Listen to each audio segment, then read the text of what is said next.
इसका recording studio Ekangar सराय।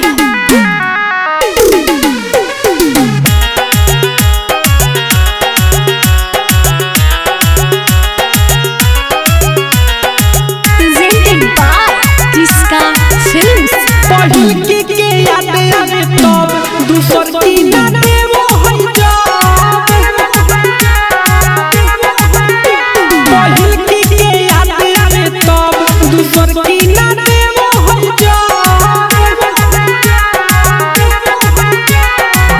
बड़ छताई आई हा छोरी के ओकरा के हम चाहे मिलल तब दूसर की ना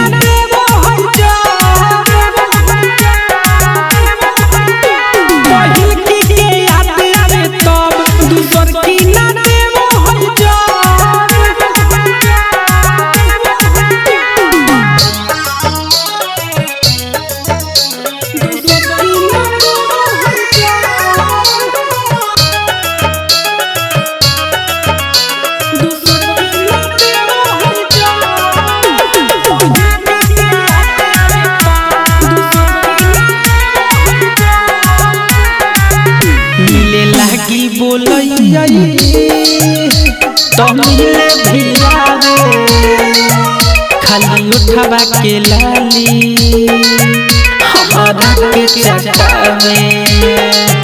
मिले लागी बोलई तमिले भियावे खाली उठवा के लाली हमारा के चटावे।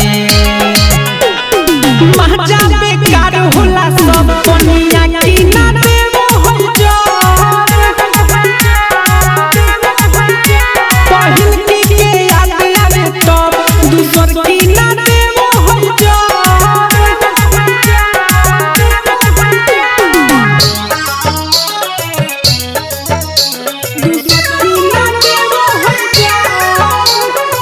इसका रिकॉर्डिंग स्टूडियो एकंगर सराय।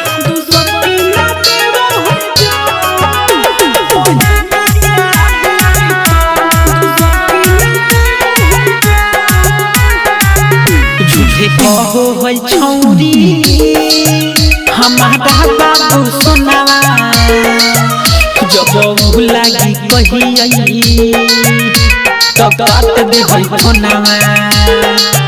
झूठे कहो है छौरी हमारा बाबू सोनावा जब भुलागी कही तो बात दे है फोनावा।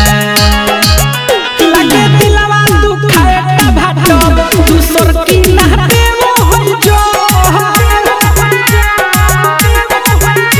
पहिल के याद आवे तब दूसर की ना देवो हई जब। इसका रिकॉर्डिंग स्टूडियो एकंगर सराय।